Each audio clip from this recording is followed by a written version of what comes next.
Good evening, and welcome to the 2020 College of Fine Arts Gala. I'm John Scheib, Associate Vice President for the Arts and Dean of the College of Fine Arts here at the University of Utah. This particular moment in time has taken a lot from us. It's shaken our sense of safety, it's restricted our movement, it's illuminated the chasms of cultural understanding. It's disrupted our usual ways of connecting with one another. What it hasn't done, though, is disrupt creativity. In fact, it may have amplified it. But of course it has, because despite all that history has thrown at humanity over time, there's been one constant: artists making and sharing work for the betterment of themselves and the world around them. And this moment is no different. The people in the College of Fine Arts and in our professional arts affiliates live to create. We have not, nor will not, stop making. It's in our research, our curricula, and in our blood.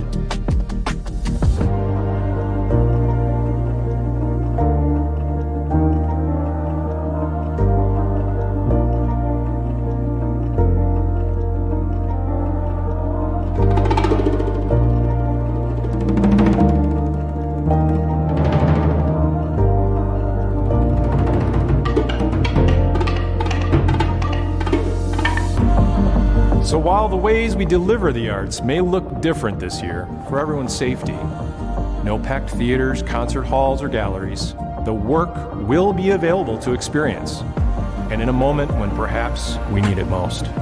Many of us have never had to experience prolonged isolation and tension like this. The effects have been significant. But no amount of physical distancing can keep us from finding new ways to connect, to provide new ways of seeing and interpreting the world. So this year, I invite and passionately encourage you to seek out and indulge in arts experiences. Connect with others, connect with yourself, expand your notion of what it means to be human, all while enjoying the journey. The arts can change us, so join us and let them. Please help us welcome tonight's MC, the inimitable Robert Scott Smith, Assistant Professor in the Department of Theater. Hello, friends. Thank you for letting us into your busy lives and into your spaces tonight. It is a pleasure to be with you, even though we join together from afar. But no amount of physical distance can keep us from uniting to recognize and celebrate the profound impact the University of Utah College of Fine Arts has had on so many of us. Tonight is our 13th such celebration, but I don't feel one bit unlucky. We live to tell stories in new ways, and this moment provided exactly that opportunity. It will not go untapped. Tonight, you're going to see more than just finished products and final works. You're going to see the process of making, the process of becoming, the process of blooming. Tonight, we invite you in. The College of Fine Arts is, we all well know, a fertile ground. And while our alumni are often plucked to enliven new places, we deeply value that process of growing. You will also get to hear from 3 incredible recent alumni who, since their graduations, have already gone on to do some amazing things. You'll get to see what they're doing now and how their time in the CFA helped them prepare. Finally, we'll share the story of one of our accomplished scholarship recipients, for whom the gifted funding made all the difference. We start with a look at what's happening now in our college.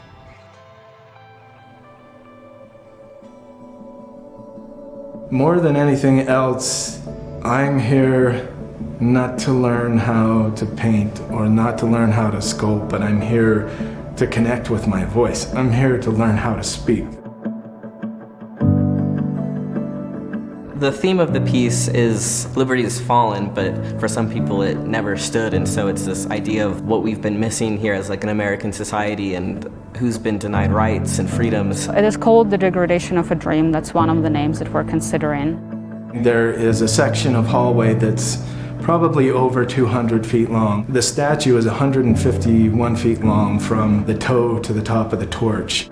I thought, what if we could see an actual one-to-one scale version Probably about 100 feet in, you see her face and you see her crown and you see that her arm extends further onward, and at the end of it that she's still holding on to the torch. When I started working on it, my parents were calling from Ukraine and they were like, "Oh, what's this mural you're working on?" I told them that it's a Statue of Liberty that has fallen down. And that was kind of a surprise, like at least for my mom, because when you're not from America, what you get is that the US has this undoubtable self-respect and just pride. That's why I was really drawn in by this project, by this concept that, no, it's not perfect. A lot of my work revolves around identity. I wanted to explore institutional identities, and I wanted to explore the concept of the American dream and freedom and liberty. Do the tenets and the precepts that it was founded on, that our nation was founded on, do those actually hold up? It was either a week or 2 weeks after we had started that George Floyd was murdered. It changed what the project meant to us and made it more clear that everybody doesn't have the same freedoms that are proposed. The political climate just skyrocketed and it became even more prevalent than when we had started. It really became like a way for us to talk out what was happening during current times. How this isn't just affecting me, but affecting everyone. Nobody's quite been given the liberty they deserve. It helped me realize that this is all something we can all work together to fix.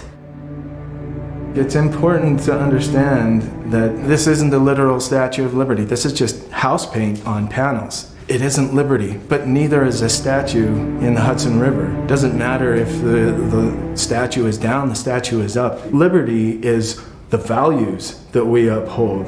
Liberty is freedom from oppression. This piece wouldn't have been nearly what it is now if we had all just done our own sections at home or without each other. Like, most of it required us in a room talking with each other. The process of it is what really made this impactful for me. I was very happy to participate in a project like that. For me, the greatest amount of growth personally was realizing that in some ways I'm part of the problem and that I need to make changes in my own life. If I want these changes in the world, there needs to be legislation and laws that protect different groups of people. But I need to take ownership of my part of the problem. I had the distinct honor to speak with 3 recent alumni of the College of Fine Arts, who in short order manifested incredible accomplishments. You'll get to hear them too. Their stories are unique, but they do have one commonality. They chose our garden as the place to ground and grow. Ashley, hello. It's so good to see you. Hey there, Rob. Great to see you as well. Are you in your green room? Well, yeah, I'm actually hanging out in my dressing room here at Kingsbury Hall. Wonderful. So how are you today? Doing well, thank you. Lots of sunshine here in Minneapolis, Minnesota. Well, it's great to see you, and I appreciate you taking the time to join us today over Zoom. It's really a wonderful opportunity and a platform for us to be able to connect from afar. So thanks for being with us today. Of course, my pleasure. Yeah, so I just have a few questions that I'd love to ask and just check in about, where things have taken you. So tell me, where has your path led you since your time in the School of Dance? Yeah, so it's been 2 years since I've graduated, and I'm dancing with the James Sewell Ballet Company in Minneapolis, Minnesota. This will be my 3rd season with them, and I'm so excited for all the performances that we have in store this year. It's going to look a little bit different from our past seasons, but we're still going to keep dancing. Well, congratulations. That's really exciting. And one thing I'd love to know is, how did your undergrad training prepare you for both auditioning and the daily life in a professional ballet company? The classes and rehearsals at the University of Utah really prepared me for professional life. We need to build the stamina and the technique and artistry that we use every day as professionals. Fantastic. And so tell me, what mentors in the college had the biggest impact on you? So I have three huge mentors in the School of Dance who really helped to progress my career. The first one is Professor Maggie Tesh, and she was the first professor to welcome me to the University of Utah. She helped me to get a position with the Ballet West Academy as a choreographer and summer intensive teacher during 2015 and 2016. My second mentor and professor was Professor Jay Kim, and he was a mentor to me during my 4 years in the college. And he also recently invited me to join him at the International Ballet Summer Intensive's first year, so first summer abroad in Incheon, Korea. My third mentor, professor, and now Dr. Melanie Murray, was very inspirational to me in the College of Fine Arts.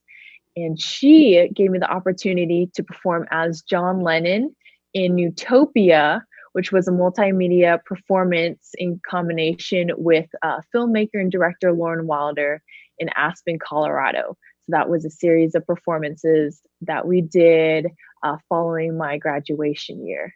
I've been really lucky to have professors who have inspired, motivated, and pushed me to be the best artist and human I can be at the local, state, and international levels.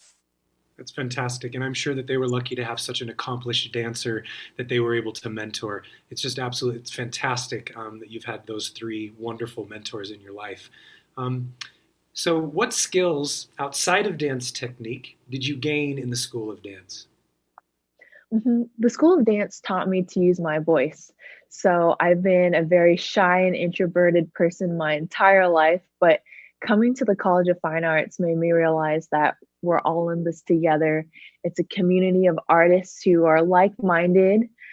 With us, we want to build a new world, really, where we can promote inclusivity and diversity. And so the college, all of the professors and my peers really taught me that I had value as an artist and a human. And through our voices, we can share the beautiful life of an artist and the wonderful positive impact it has with our community abroad. Fantastic. Well, we're fortunate that you're sharing your voice with us tonight and the wonderful opportunities that you've had. And I do have one final question for you. What resources should students take advantage of while they're at the CFA? Yeah, students should definitely take advantage of the Arts Pass, which is a program that allows all students free admission to a lot of arts events that are happening locally and at the university level. I really enjoyed my time as a student because of Arts Pass and all the opportunities that they gave to the students. Ashley, it's been an absolute pleasure to meet with you, even though it's over Zoom. I really feel like I've been able to connect and really get to know you a little bit more and about the experiences you've had outside of your time here at the College of Fine Arts. Thank you, Rob. Hi, my name's Taylor. I'm a CFA alumna. I studied film and media arts and I'm working in the film industry. With us today, we have Mackenzie Smith, who is our filmmaker. Mackenzie, why don't you introduce yourself? Hi, my name is Mackenzie and I am a third-year film student. Great, wonderful. Thank you for sharing your film. Let's get into it.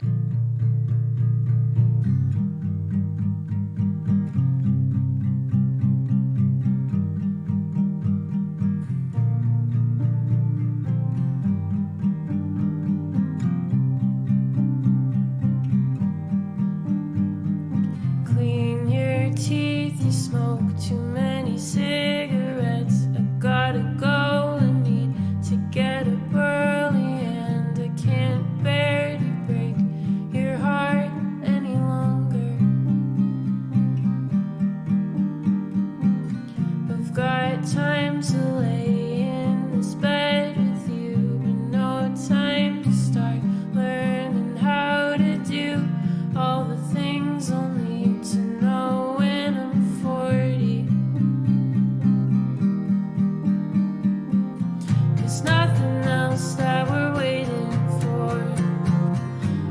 Still we sit here begging for more. Why do I feel like I'm way behind? This is it, what you wanted, no more waiting on a number. Don't you think that it's stupid how you'll never know what you did till it's done? Think I got it, everything I ever wanted. I'm afraid that I'm wasting precious time.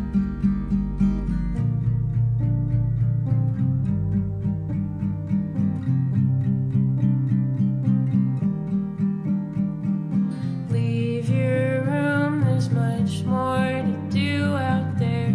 Hold hands and dance and cut your hair. The whole world is yours to take if you want it. It's too bad we're young and sad, and you were too busy with your people pleasing to teach yourself to take more than they are giving. There's nothing else that we're waiting for. Still we sit here begging for more. Why do I feel like I'm way behind? This is it, what you wanted, no more waiting on a number. Don't you think that it's stupid how you'll never know what you did till it's done?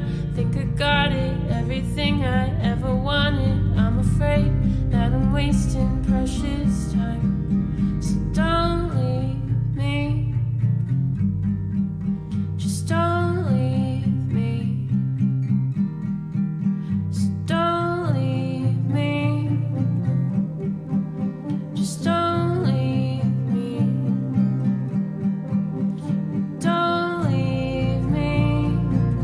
Don't ever want you to leave me.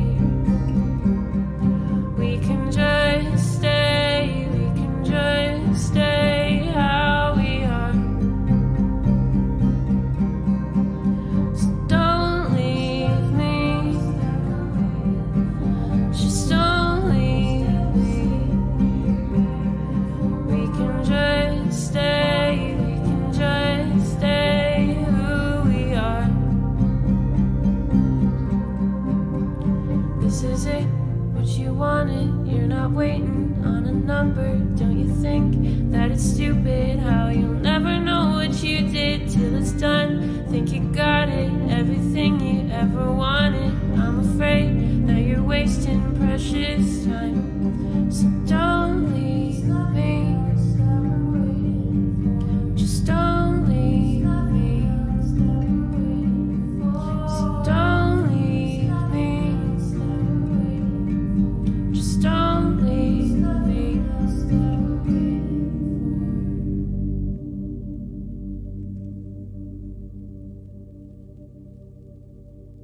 All right. Well, thank you so much again for sharing your film with us, Mackenzie. I personally loved it. The first question I have for you, why don't you just talk about your process with using film and your decision for shooting on film? Okay. So I did this project for Kevin Hansen's 60mm filmmaking class. So film was kind of the requirement, but he gave us a lot of freedom. We were just supposed to make something with 3 rolls of film, and as long as it had like a solid narrative, he kind of just let us run wild. And I feel like 16mm like film in general has a lot of emotion, so that's kind of what I was trying to tap into, I guess. Nice, wonderful. Great. Well, touching on that a little bit more, what is the meaning of your film to you as the creator? I think so. I spent a lot of time when I was planning for this project. I like convinced myself that I needed to make something super extravagant and like technical and not like waste this opportunity because it was such a cool class. But that was stressing me out so much. I wasn't getting anywhere with that. But I just had to remind myself that like the reason I started that I wanted to be a filmmaker in the first place was just because of how other people's films made me feel. So that was kind of my goal with this, and like I just wanted to make something about things that I care about and something that when I watched it made me feel something. And I guess I just hoped that other people would be able to sense that too. I hoped it would come across. Oh, for sure. What emotions do you hope to evoke in your audience? I think nostalgia is a big part of it.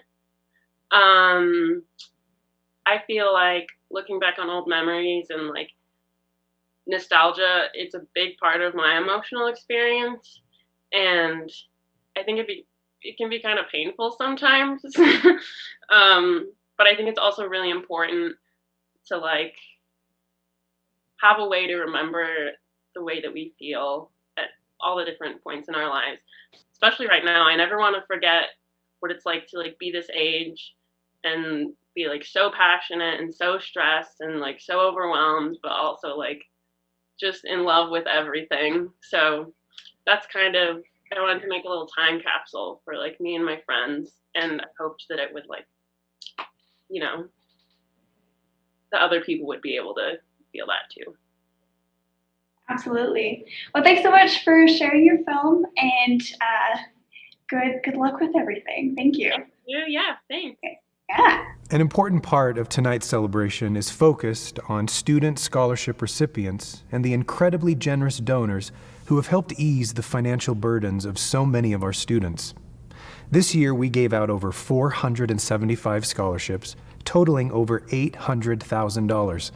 Please take a moment to read all about the scholarships offered in the College of Fine Arts and its 5 academic units, and the talented students who were awarded these scholarships during the 2020-21 academic year. Here's a message from one scholarship recipient who we were fortunate enough to fund and have here among us. My name is Pablo Francisco Cruz Ayala. I'm a second year in the College of Fine Arts. I would describe my art with 3 words: comforting, explorative, and personal. Originally, I'm from Guadalajara, Mexico, but I came here when I was 5. When I was younger, being undocumented meant that I couldn't really communicate with people too much, but I saw how powerful art could be. It could be a voice that I never found for myself, and then it became a voice that I could give to other people. And I think that's one of the most powerful things I've ever come in contact with, and I want to pursue that and help people with it. What I feel like when I paint art is a lot of emotion that I didn't know how to explore. There were these concepts that I couldn't expand upon in either English or Spanish, and I felt trapped when I was younger. But somehow this art, creating something, became a 3rd language, and finding somehow to share that with other people created this bridge where I was able to finally be a part of a community and be a part of something bigger than myself. Originally, I had a Sterling Scholar Scholarship that covered my tuition for the approximate 4 years. But we found out that my undocumented status wouldn't allow me to partake of that.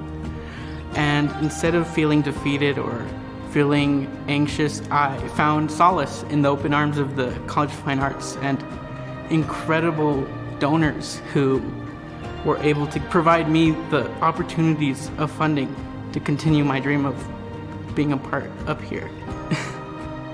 One of my biggest dreams is to continue and push that forward, that sentiment of making sure others feel heard and found. These scholarships for me weren't just funding to take part of something, but to make something better, to be a part of this community and empower my fellow students. And I think that's all I've ever wanted to do, was help other people. And to bring it forward, I would want to help people find their voice too.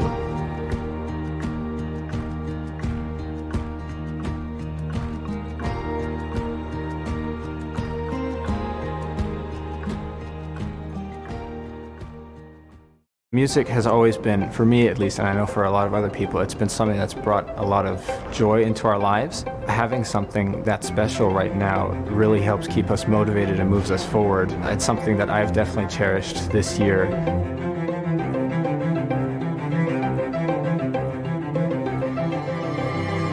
The rehearsals are definitely a lot different than they have been in the past. Normally, we're all very close together, so we really can work well off each other, but now everyone is spaced out and everyone's wearing masks. For wind players, everyone has covers over their instrument. It requires a whole new degree of listening. Come on.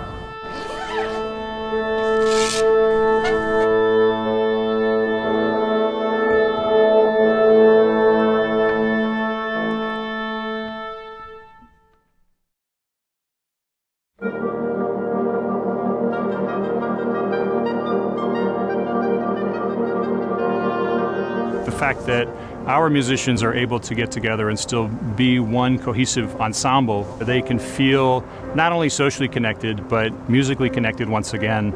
They've not played together since last March, and early March at that.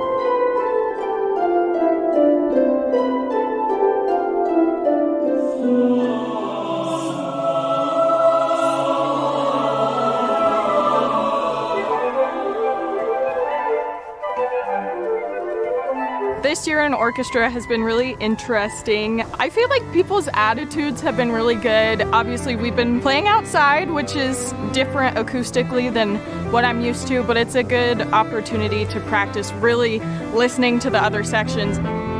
Being able to come back together, I think for sure has definitely some healing qualities, but also it's that social outlet that we've all been craving for so long.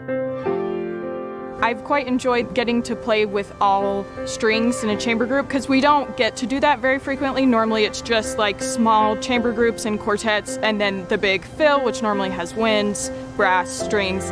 Our string ensemble musicians were able to have their first live concert since March. And our second piece was a new work. That piece is of a very intimate quality, almost like a prayer and a plea for peace and stability in our world, which couldn't have come at a better time.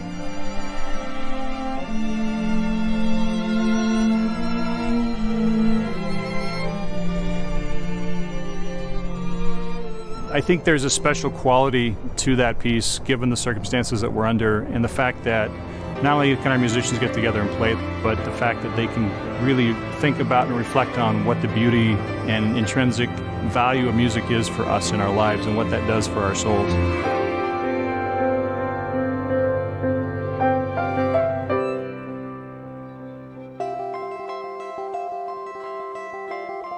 My name is Amy Novak. I am a senior here at the University of Utah, and I'm in the ballet department in the School of Dance. So this is Penny's choreography. It's from a bunch of different pieces that she's done. Because of the social distancing aspect of dancing this year and performing, she decided she was going to set a bunch of different solos on the dancers. So we're really just getting a hodgepodge of what she's done in her career. So the first week of rehearsals, we were entirely online, learning solos that Penny has already choreographed from the professionals that she choreographed it on. I think you could put once facing the other way, so we're like following along behind you just to make sure we go the direction. Yeah. Hit. Shampoo, up and over. Now I have to orient myself. Okay, so this would be stage I'm just having a lot of trouble finding the right directions. I've been doing them a little bit differently every time, which is definitely me. But sure. I'm not sure where everything's supposed to be, basically. No problem.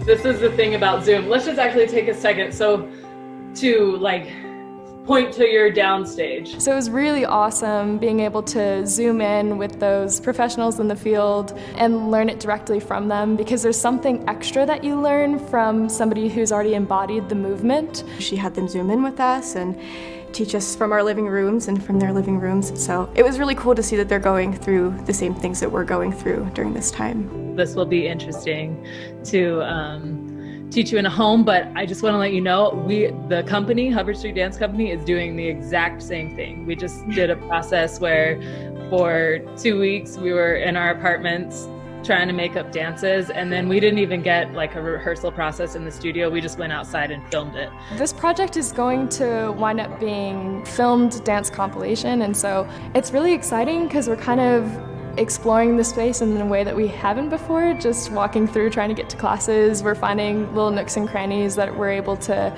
get really great shots out of. We'll probably get a shot of you sort of walking in the studio to what we just talked about. We have no idea what the end product is going to look like, so we're just working, churning out stuff, and then it'll be this awesome gift to see what's created after the fact for us, so it's cool.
Hello, Stefan. I'm Robert Scott Smith. It's nice to meet you. Hey, nice to meet you too. So where are you Zooming from today? I am currently in my house in Sugar House in Salt Lake. So not so far from where we are. Yep, exactly. Well, welcome, and I look forward to getting to know you and asking a few questions. I unfortunately didn't have the opportunity to get to know you while you were here in the College of Fine Arts, but I look forward to this opportunity to get to know you. Yeah, absolutely. I'm excited. So tell me, what exciting projects have you been working on lately? So in my official capacity, I'm the Senior Vice President of Operations and Post-Production at Vivani Productions. So we do a lot of development and production of documentaries and feature scripts and some short films. But recently, I've actually been working on a lot of projects with our sister company, Lightspark Foundation, which is a 501c3 nonprofit. And they're involved in two things that I've been doing a lot of work on. The first is called the Nourish to Flourish initiative. And that's kind of a local program that started after the COVID pandemic hit, where funding partners are paired with local restaurants and local service organizations in order to provide meals from restaurants around the area to families in need at no cost to the families. And then we're also paying the restaurants, so kind of helping them to stay afloat.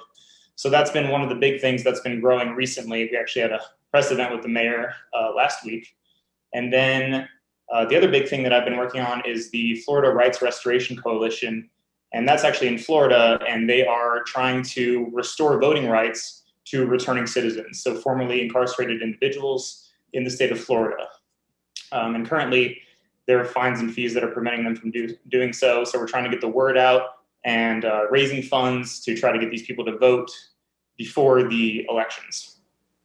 Oh, fantastic. That's quite a wide variety of service and opportunities and work, really covering like a lot of different areas. It's fantastic. Thank you. Yeah, it's definitely never a dull moment in the office. So yeah, that's a really fantastic work that you're doing. So tell me, while you were here at the CFA, I know you worked a lot with the School of Dance as well as the Department of Film and Media Arts. So why was this kind of interdisciplinary work important to you, and how has it guided your work post-grad? I would say, just in general, multidisciplinary work has been integral to my career and my studies, dating back to when I was an undergrad. I was studying media studies and psychology majors, and then I was doing a dance minor. This was at University of Virginia. But I was also taking classes in sociology and religion and philosophy. I firmly believe that there are connections to be made across all disciplines and that everything really is interconnected. So I think that really did translate when I went to the U of U for grad school.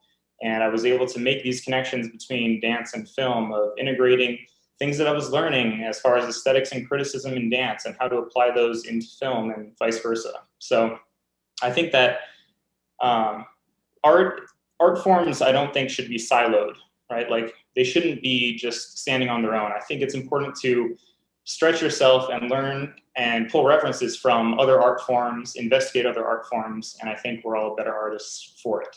And I see that now in the work that I do today. That's terrific. I often lead with the idea of, I just want to be in the art. No matter what it is, just put me in the art. Yeah, I love that. Maybe to get a little more specific, is what skills from your time at the CFA have you drawn on most in your career? I mean, going along kind of with the multidisciplinary nature, the first thing I would think of is the ability to collaborate and to connect with others. During my time at the U, I was able to work with composers, choreographers, dancers, directors of photography, directors, editors, a whole range of different roles. And so each collaboration, I think, is different and unique. And it's a valuable skill to learn, to be able to adapt to each of those collaborations and learn from other people and then kind of create a better product together, right? The goal is always to be bigger than the sum of the parts. So, and then another thing I would say is being well-rounded, I think, especially with the film and media arts department. The department is pretty open. You have the opportunity to pursue different avenues and any passions that you have within that art form. And so I took that opportunity and I pursued as much as I could. I wanted to learn about color. I wanted to learn about editing. I wanted to learn about lighting and so on. And so I tried to put myself into as many things as possible. I tried to make as much as I could. And I think that's given me a pretty well-rounded skill set today, which comes in handy when I'm shooting, as I had during the pandemic, but having to do every role myself. And then the last thing I would say, as far as skills gained during my time in the College of Fine Arts, would be the ability to critique, to receive and to give feedback. I think that's such a valuable skill in the professional world, especially, not just in academia. In these office places, you have to collaborate with your colleagues. It's really a family. And so the ability to provide feedback and to receive feedback in constructive ways is so valuable to foster those connections and, again, to create the best product possible. Wow. I hope that answered your question. Yeah, it does. I feel like I just had a master class. That was fantastic. That was a little long-winded, sorry. No, that was so specific and detailed, and it really covered 3 areas that I think are vital for, everybody, but specifically students. That's quite a master class. You'd be an excellent teacher. So thank you for that answer. Oh, thank you. I actually love teaching. Well, I got a chance to teach a couple classes when I was at the U, and to develop my own class, which I loved. So I think hopefully at some point down the line, I'll be able to return to academia. So my last question, what should students savor about their time at the U? I would say that your time at the U, whether it's graduate school or undergraduate, it's a time to learn, right? It's a time where you're really free of a lot of the responsibilities that are going to hit you a little bit later down the line. And so I think it's a great time to just explore and learn as much as you can. Like, any passion that you have, any interest, any curiosity, I think you should explore that to the fullest capacity possible. And then for the arts, I think it's important to make as much as possible. You have these resources usually available to you at the university, where you might have equipment and gear that you can just rent out right there, which is going to be, again, a lot more expensive later down the line. And I think you should take advantage of that time and use that gear, use those resources, use your mentors and the connections you have, and make as much as possible, because there's nothing to develop your own sense of aesthetics and your own art as just making it, and as much as you can. Yeah, fantastic advice. I do have one question. What's it like to be on the other side of the camera? Nerve-wracking, I would say. I'm not, it's definitely my first time being interviewed on this side of the camera. So interesting, but yeah. Well, thanks for joining with us and sharing, your wisdom, your experience. And it really was a masterclass in what I believe we offer here at the College of Fine Arts. So thank you for that. Thank you for your time. And it was a pleasure meeting you, Stefan. Of course. Thank you. It was great to meet you as well and chat. Take care. You too. It opens up that theater can be more egalitarian than it was. And it started so egalitarian because it's about storytelling, and everybody tells stories. You have to go back to the basics of what this is.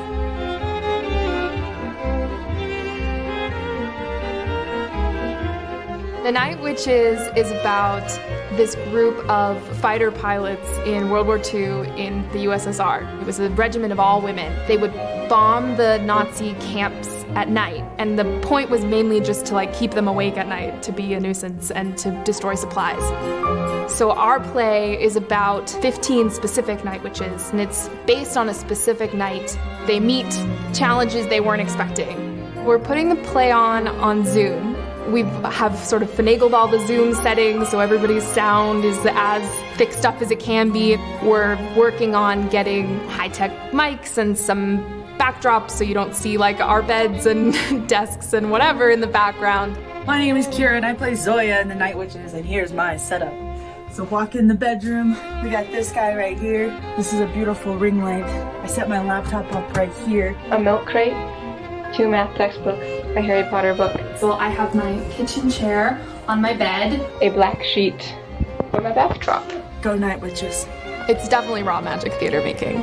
I'm the dramaturg for the show on top of playing Nina. And so that's a lot of doing background research to make sure that we're being historically accurate. The planes is a big part of it.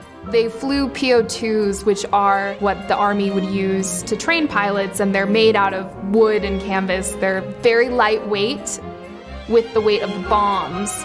They weren't allowed to have parachutes or real equipment. It was pen and paper, navigating and maps.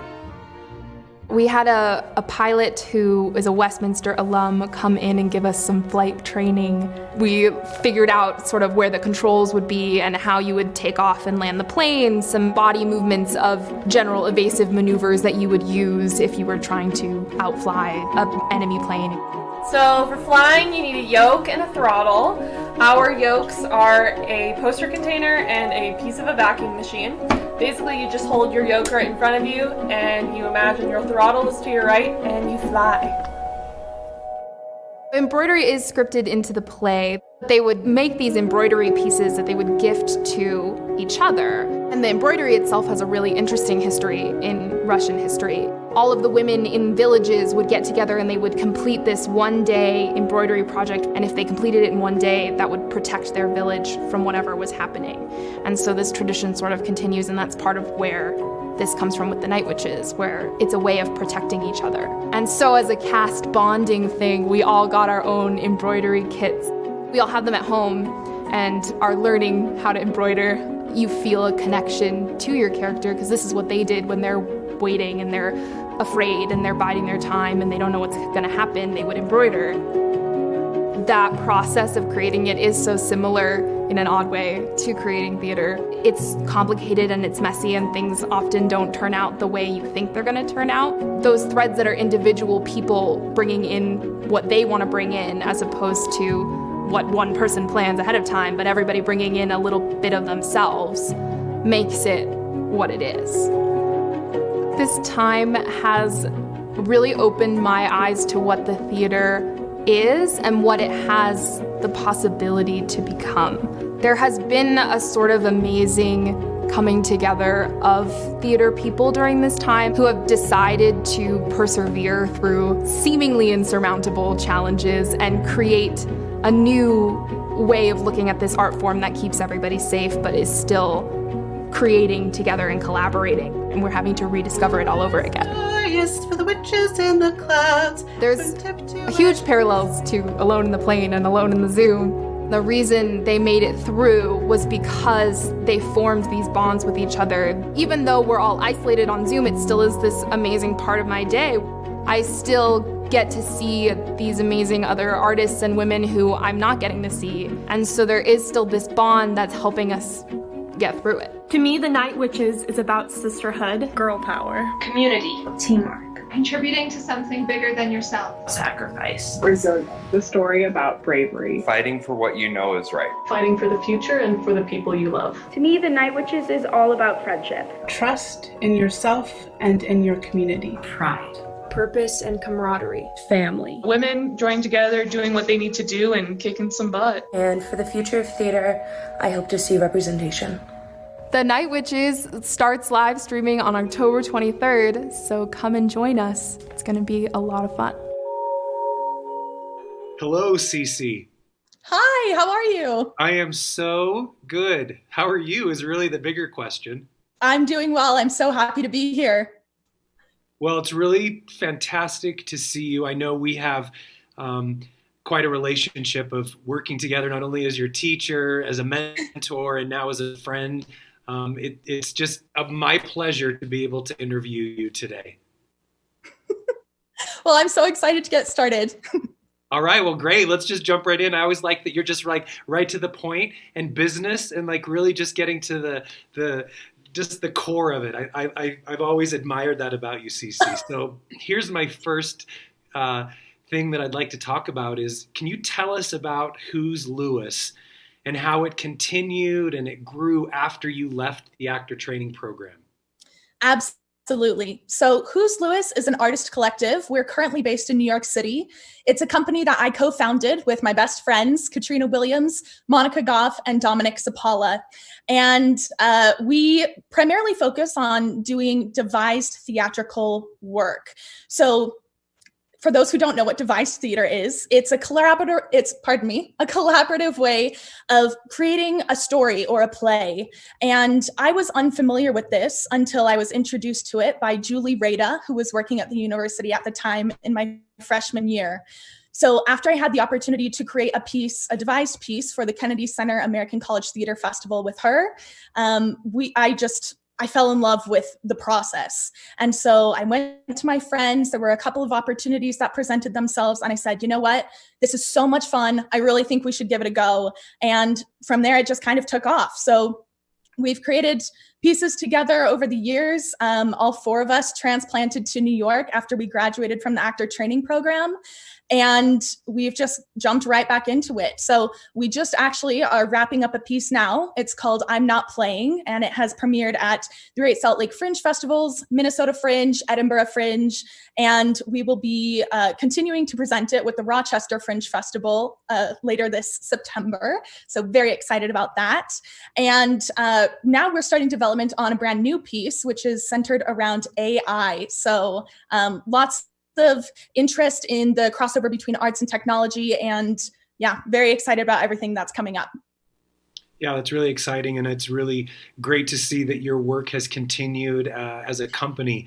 And the most recent work, it was a wonderful use of the technology and this platform. It was very successful, and I hope more festivals take it on and that you're able to share it with more people. Thank you. I do too. So you're always busy, and you're always, really looking to grow and to just find new opportunities for yourself. So you've just completed your online master's in arts administration. Yes. So what made you pursue graduate school, and how does it fit into your future plans?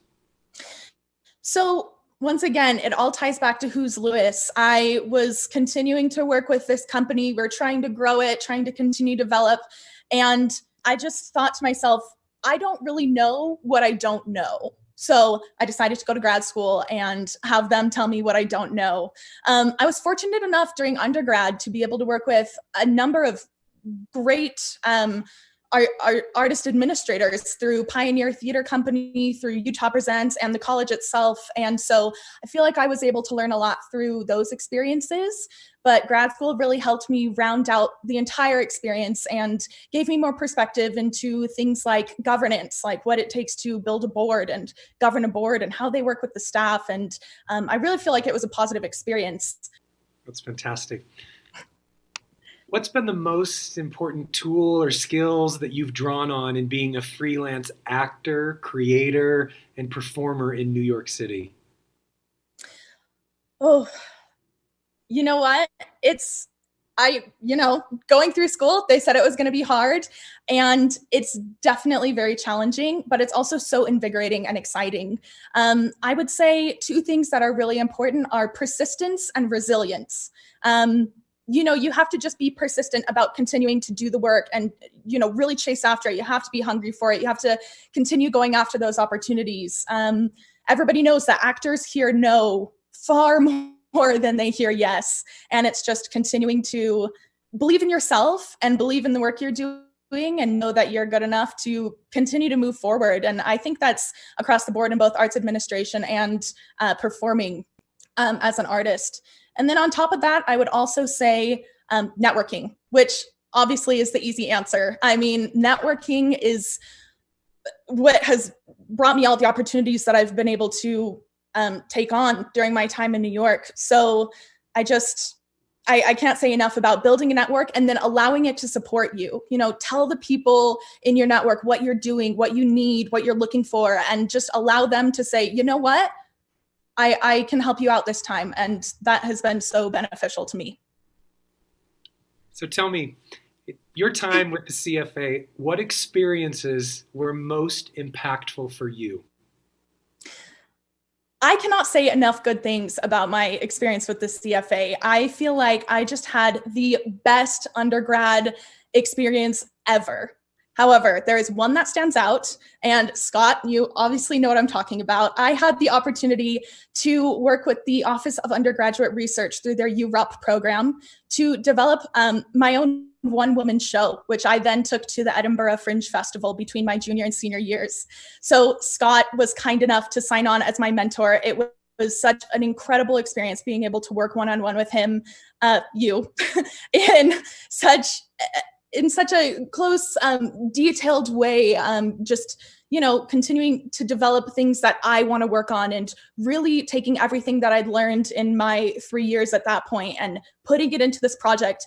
And then from there, putting it on an international stage and being at the festival, there's nothing like it. There's so much good work going on and there's so many artists and it was really phenomenal. I can't say enough good things about it. That's fantastic. I could just probably spend the next hour just talking to you and catching up and asking all kinds of questions about, where your career is headed and the opportunities that have come your way.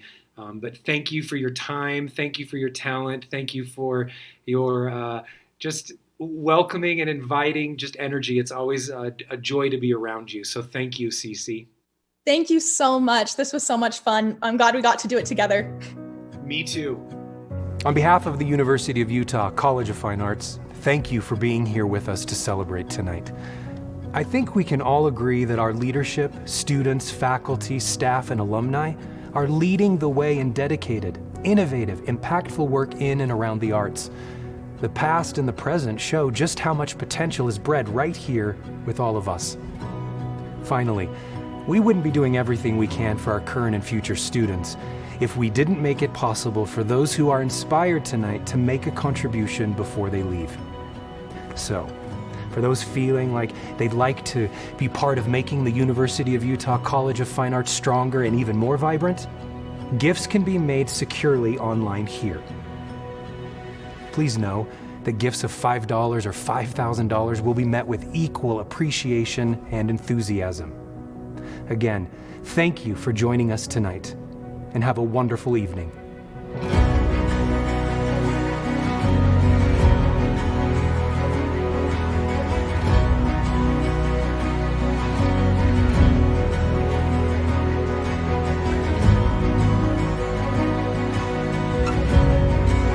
It's just this wonderful thing, laughter. I know. Well, and you and I could just sit around and laugh all day at each other.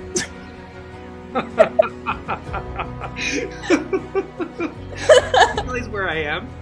Are you in the basement of Kingsbury? I sure am. I'm in this really, it's a wonderful dressing room. You look like one of those old stars where they're like, where are they now? And then they're like in this old dressing room and, presenting all their work from the past. And they're like, look back at Robert Scott Smith's time on the stage. Wow, it's like a flashback of my life. Full bloom. Full bloom.